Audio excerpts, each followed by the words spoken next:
We've got parking on both sides on the west side of Grand, and your own pictures that were shown, the city's pictures show people are driving in those parking lanes. And it's caused concern. And so we would like to delineate and help them understand where the driving is. You're still going to have a jog in that intersection even when this work is completed. And I've watched how people drive along Elizabeth. And they're treating it, in my mind, like 4th Street. And it's a residential, it's a historical area. We have a lot of pedestrians. I'm very concerned about that safety. And we don't want to let that concern fall to the wayside. So we'd like to see some education for the public with continuing that striping along the west side of Elizabeth, perhaps marking the parking lanes so they're not driving in the parking lanes and so close to the houses, and also some street signs reminding people of exactly what the speed limits are, because that is a big concern. People come up that hill and they're driving way too fast. I saw a little boy almost get hit last summer, and that is driving me and my concerns a lot. And I did talk to Commissioner Huizenga about that last summer because I was so worried about the children that are coming to and from school. And we did have a good discussion about all of this, but I think it's important you hear from me too on some of these things.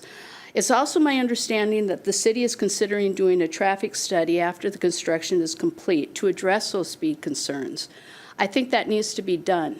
We need to do something about the people who do not understand traffic laws and do not adhere to them. And I recognize the police can't be everywhere all of the time. So what can we do? Traffic signs, speed, some of those stripings, thinking about ways that we can educate the public and protect the pedestrians is our main concern, and we are still concerned about those even with this new design, because we're not convinced that it necessarily solves the problems that we are seeing are going to be there. Thank you. All right, thank you, Sherry. Anyone else from the public that would like to address the commission, please come forward and let us know who you are.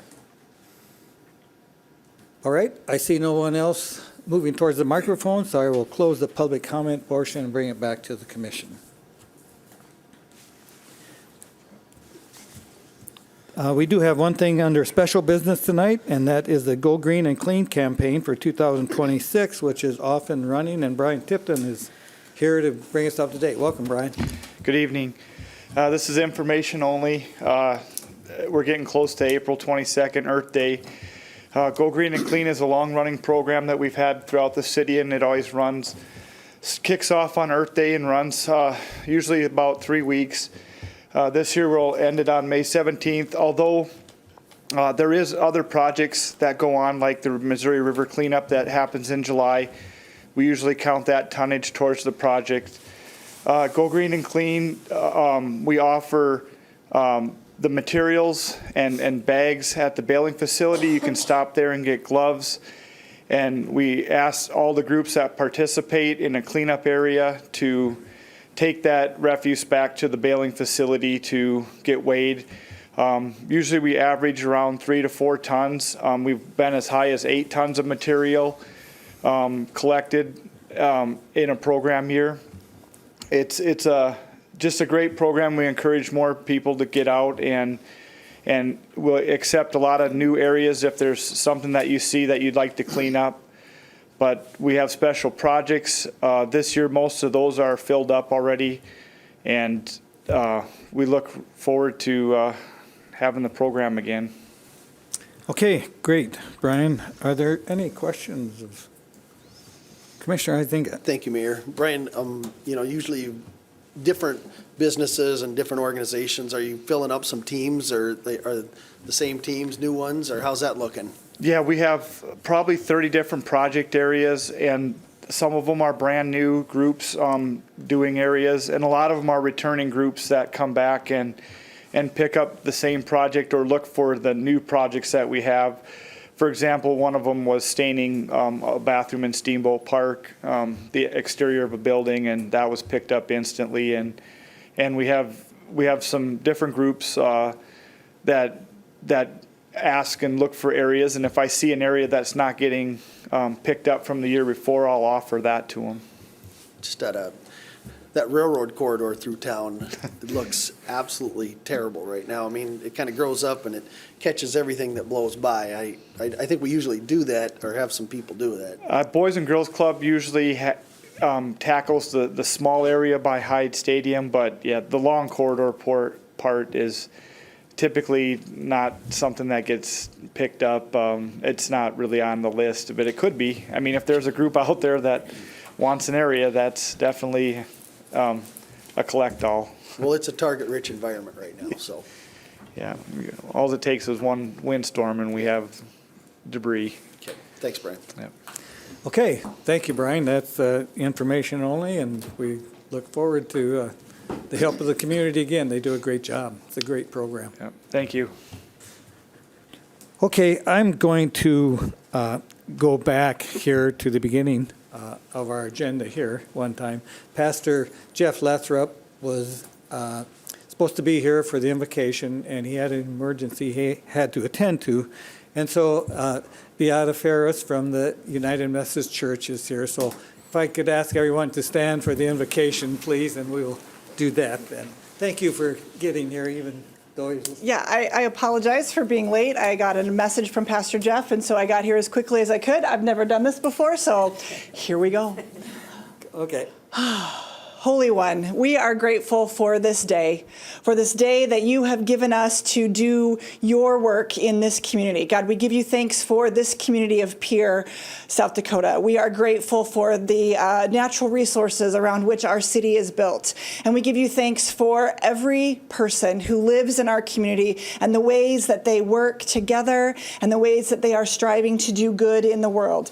And God, we pray that in this time ahead, that you would be present in this room, that you would inspire the conversation, that you would guide the thoughts of those who are here, and that your wisdom and your compassion and your grace would be heard and felt in all of the decisions and all of the conversation that are had tonight. I pray in the moments ahead that we would be able to set aside those things outside this space that are nagging for attention so that we can focus on the work that you have for us in this room in this time. I pray a blessing on all of our leaders in this community, present and elsewhere, who are doing your work to make this place a wonderful place to live and a community where your presence is known. I pray all these things in your holy and amazing name. Amen. Amen. Thank you, Beata. Okay, then we will continue on to the consent calendar. Tonight on the consent calendar, we've got the minutes of the regular meeting of March 31st, 2026. We've got several new hires as seasonal park department employees of Miles Doyle, Braden Howlett, Terry Erickson, and Dawson Getz. We've got a new hire for the seasonal recreational department of Kara Weiss. We've got a outdoor pool seasonal hire, Pam Metzinger, Paula Wheeldryer, and Mindy Cheap. And we've got a new hire as the Emergency Services Communications Center manager of Jessica Big Eagle. And we have the claims. Is there a motion? Make a motion to approve the consent calendar. Second. Motion and a second. Is there further discussion? Hearing none, please call the roll. Commissioner Heisinger? Aye. Johnson? Aye. Lorset? Aye. Reitzel? Aye. Mayor Harding? Aye, motion carried. All right, under unfinished business, we've got two 545 public hearings. It's not quite the time yet for those. So we'll move on down to the bid timeline update for the Airport Taxiway C project. We've got Nick Waters here. Welcome, Nick. Good evening. Yes, several weeks ago, I came before Commission and requested authorization to bid the Taxiway C project. There is again a slide showing what that project will cover. At that time when I requested authorization to bid, I had the incorrect dates for when the pre-bid meeting would be held at the airport and when the bids were due. So subsequent to that action, We had some conversations with the FAA and our consultant, and those timelines have been adjusted. So there is no action on this item, but I wanted to give an update on the timeline for that action that was approved previously. Subsequent to that action, there was also an advertisement that was placed in the paper that had the incorrect dates. So there will be a new advertisement for that bid that will be published on the 16th of April. And the pre-bid meeting for the project will be hosted at the airport rescue and firefighting station at the airport on April 21st at 11 a.m. And the bids will be due on May 4th at 4 p.m. As we discussed at that time, this project is a new taxiway that doesn't currently exist out there, or a realignment and reconfiguration, adding some new areas. Because of that, the construction, a lot of it can be done without impacting the current runways or taxiways that are out there. With that, the timeline allows for construction to start in 2026. The completion date is anticipated to be in 2027. And so there's some work that can be done, and I think at that time we talked about with our hunting season and the busy time of year that is. And there is some work that can be done this fall during that time that wouldn't impact activities at the airport. Another aspect that I just wanted to touch on quickly was that the bid does allow for both. There's an alternate for concrete or asphalt surfacing. So there's a couple different options in there for us to evaluate through the bid process. So if there's any questions on that, I can certainly answer them. Again, there wouldn't be any action on this tonight, but an update of the correct timelines. Okay, thank you, Nick. Are there questions or comments by any of the commissioners? Commissioner Huizinga. Thank you, Mayor. Nick, you touched base on, this is not a runway rehab. We've done both our main runways, and so there shouldn't be any major disruption to the runways. It's possible there's some temporary NOTAMs that go out, but for the most part, all of this can take place without impacting the runways themselves. Correct. There's some short time frames within the construction when that taxiway is actually connected to the runways, but a lot of it is parallel to the runways and outside of the safety area. So that work can continue without a lot of disruption. Well, I know we've had a couple years where we've had to only have one runway active, and crosswinds were obviously a challenge, but Yep. we are through that for the most part then. Yep. There will just be some short intermittent work to make connections and those kind of things, but for the majority of the project, things will be open, and with some minor reroutes, everything should be accessible. Okay, well, we've worked hard, in all of my time on the commission, to really updating and modernizing that airport.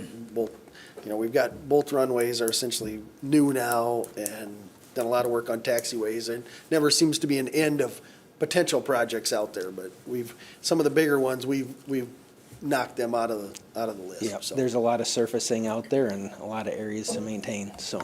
Okay, thanks, Nick. Further questions or comments by any of the commissioners?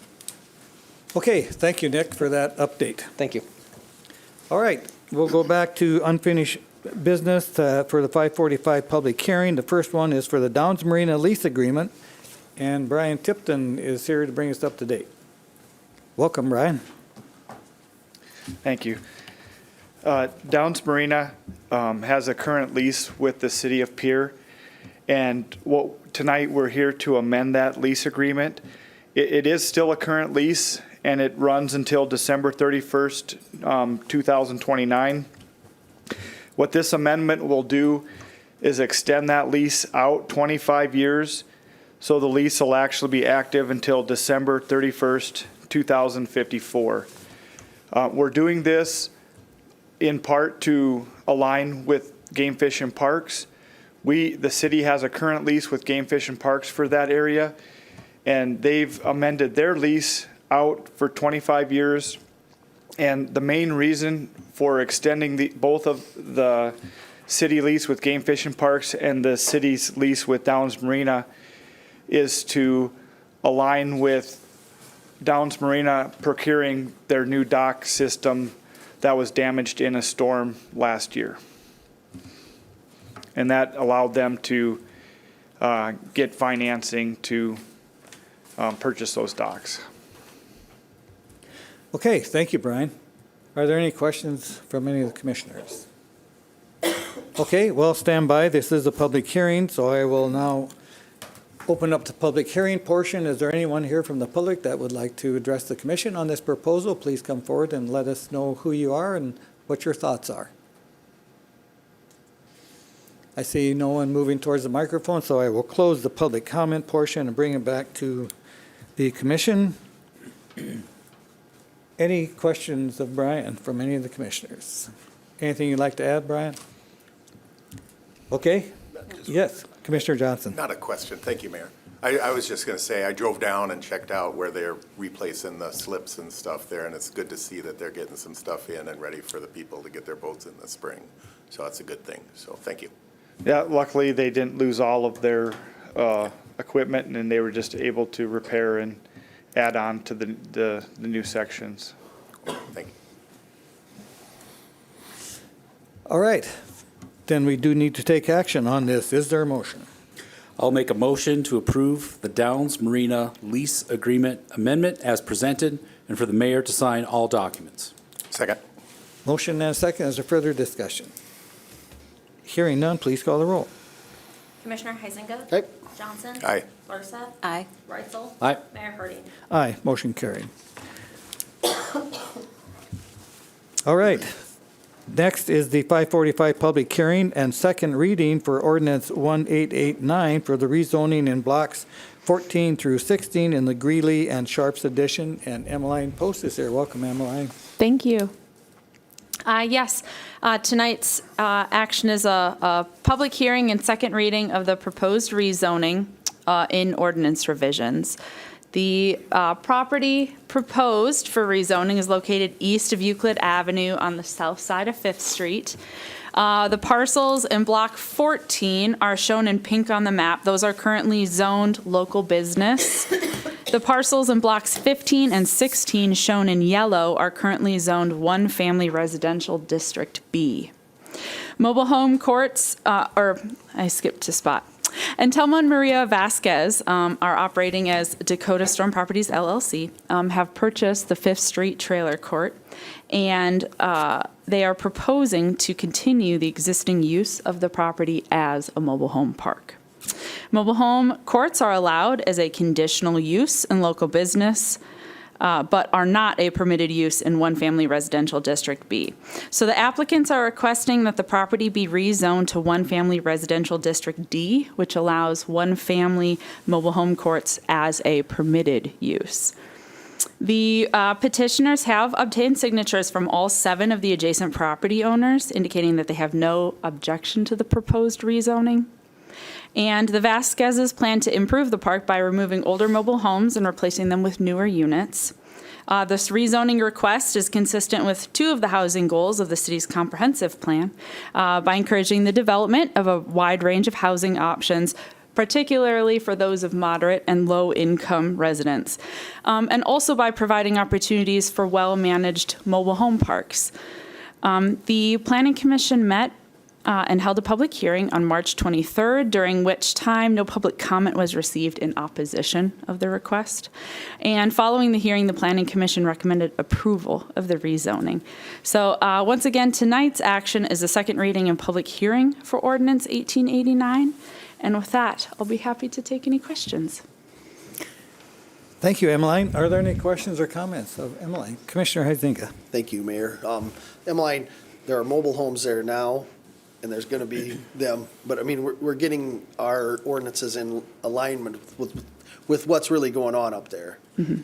And the other part is, it looks as though they've started to clean that up. They've cut down some of those dead trees and cleaned up some of the, mess, I guess for lack of a better description.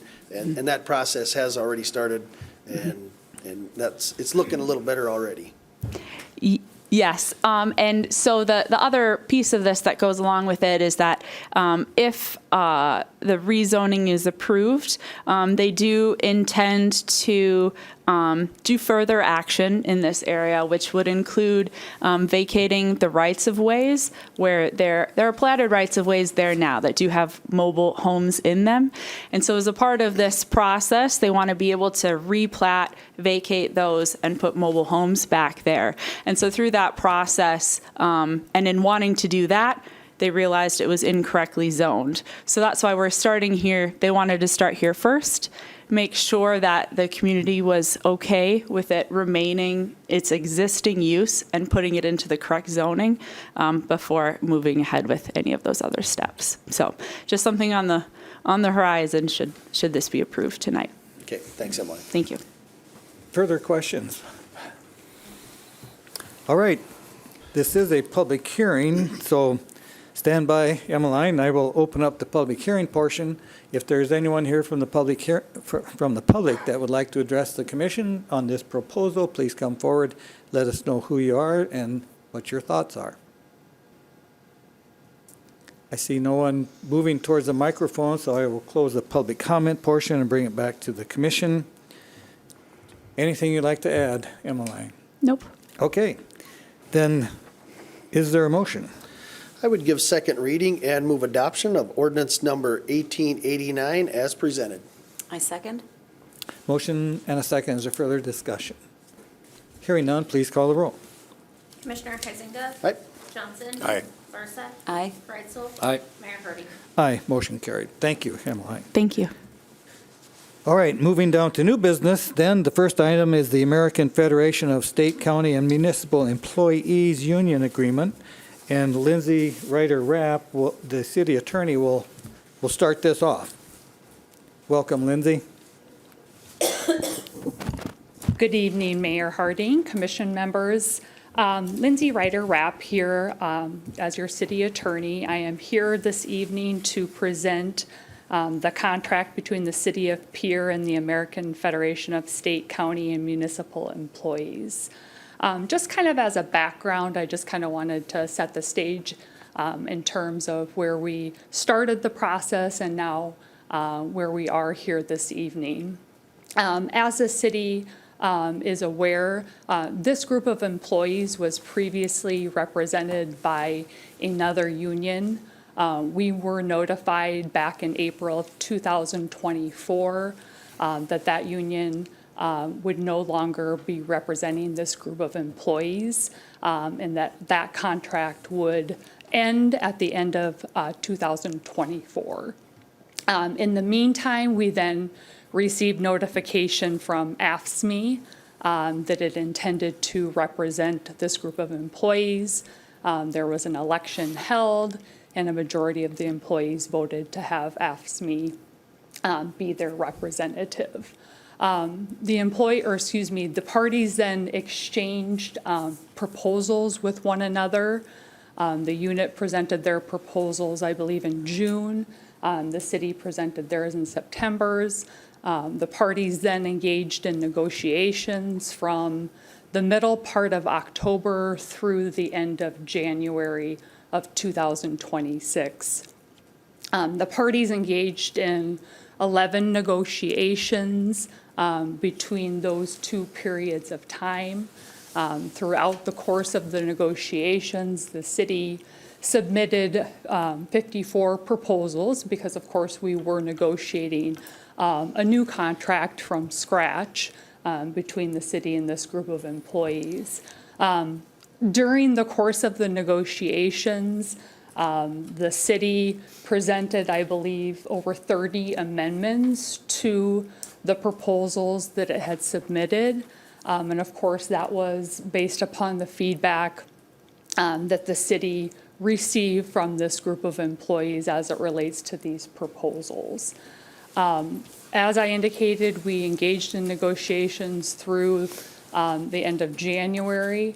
It became apparent at that time that the parties were no longer making progress. And so at that time, we did present to the unit the city's final, last, best, and final offer. We did ask the unit to vote that contract or have the membership vote it. They declined to do so. And then an impasse was basically the unit indicated that it believed that the parties were at impasse. State law then has procedures outlined in terms of what happens or can happen in the event of an impasse. And so there was a mediation or conciliation between the parties. The parties were not able to resolve their differences during that process. State law then provides for what's called a fact-finding process. That fact-finding process, you go before an administrative law judge in the Department of Labor. Both parties have the opportunity to present their position on the contract provisions that remain unresolved. And then the administrative law judge issues a report and recommendation. Both of those steps were followed here. The ALJ that issued or that heard the matter issued its report and recommendations at the end of March. The ALJ did indicate in the report that it sided with the city on all of the issues that remained. Those results were then forwarded to the Capitol Journal for publication if they so choose, which is part of the statutory requirements. And so here we are. We have, as I've indicated, the procedures that have been outlined by state law. Those have been followed. I can tell you that I believe that the city has engaged in good faith negotiations throughout this entire process. However, the parties were not able to resolve their differences, and state law then does provide that the city may impose the contract, which is what we're asking the city to consider here this evening. And so you'll see before you a contract. It's a one-year agreement between the city and AFSCME. That agreement includes, as I indicated, 54 proposals, or not proposals, but contract provisions. Those contract provisions discuss both working conditions as well as wages. The working conditions, of course, range from anything from compensatory time to longevity pay to provisions relating to overtime.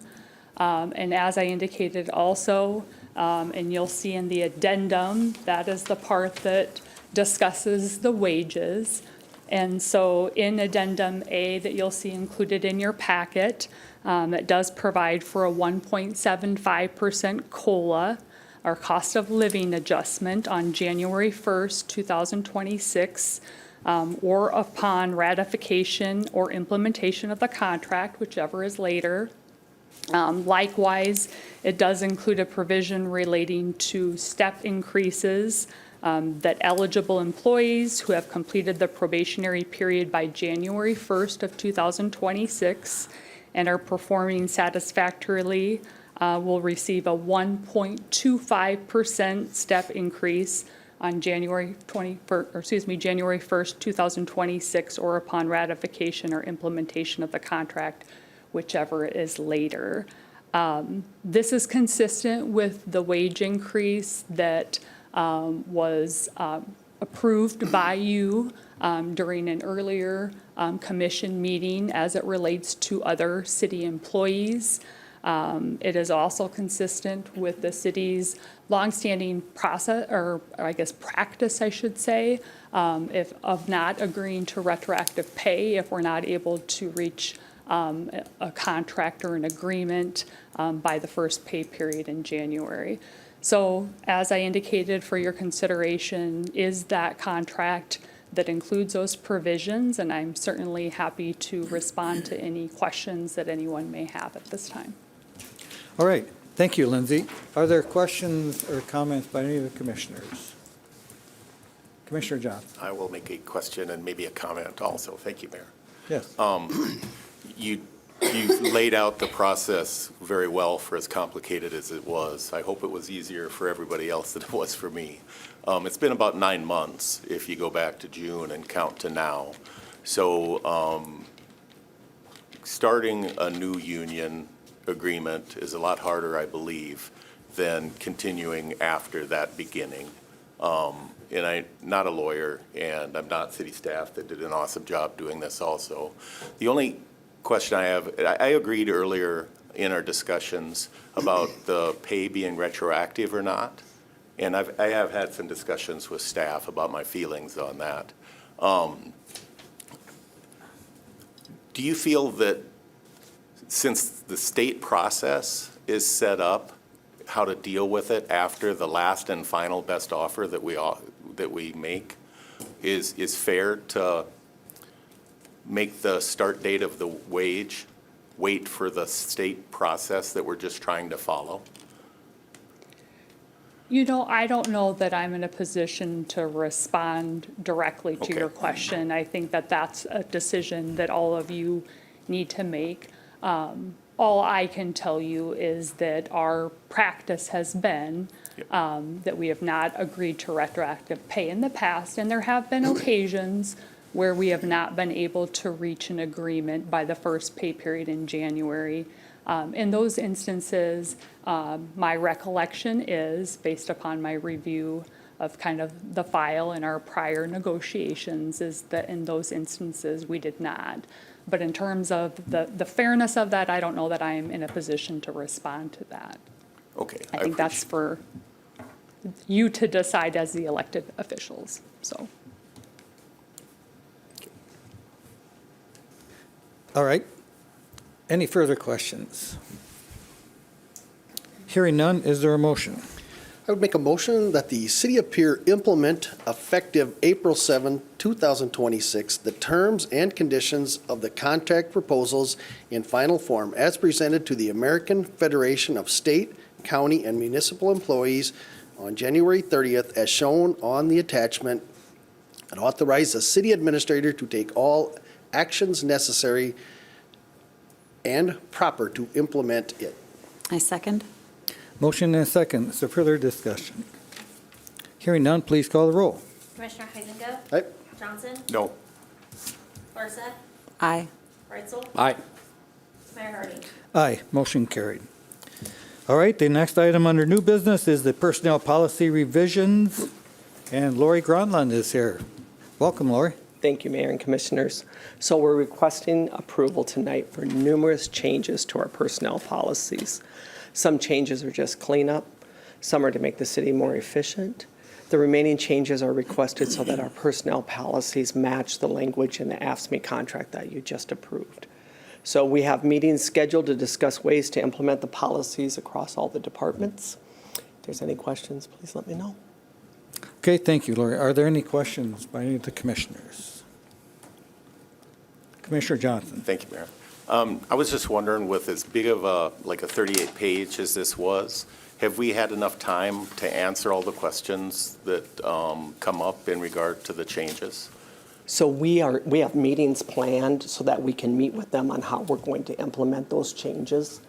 And so we made promises along the way that we would implement the same changes in our personnel manual. And so we want to make sure that we stand by those promises. Yes, go ahead. Thank you, Mayor. So what if you're having meetings to work through, what if you decide that there's a change after tonight? Then we can bring it back if that's what the decision is. We could. Okay, all right. Thank you. Yep, absolutely. Further questions? All right. Then is there a motion? I would make a motion to approve the personnel policy revisions as presented. I second. Motion and a second. Is there further discussion? Hearing none, please call the roll. Commissioner Heisinger? Aye. Johnson? Aye. Larson? Aye. Reitzel? Aye. Mayor Hardy? Aye, motion carried. All right, thank you, Lori. That completes our agenda then, as it was presented. So we'll go into dialogue and start with Commissioner Heisinger. Thank you, Mayor. There should be a slide going to pop up here, but it's airport related. Hopefully it pops up. There we go. Our strong start to 2026 out at the Pierre Regional Airport continues.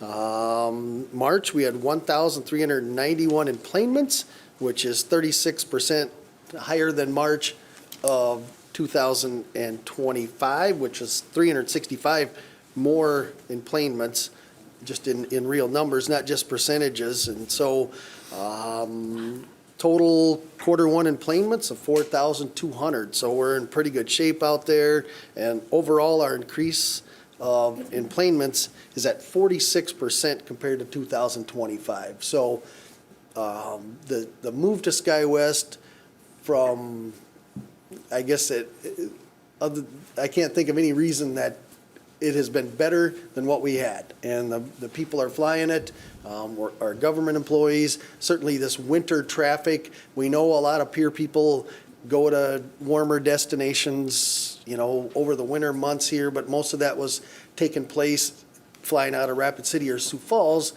because Denver Air did not have international flights status. And so you couldn't book a through flight from Pierre to Cancun or Jamaica or whatever. And so SkyWest has that. And so now we can do that. Our fares are competitive, and we're just excited about that. Our hunting season was strong, and now this winter months when I knew we were giving up a whole bunch of emplanements, that has come into the mix now. So the future looks quite bright out there at the airport. So we're through the first quarter, and things are great out there. So that's all I have, Mayor.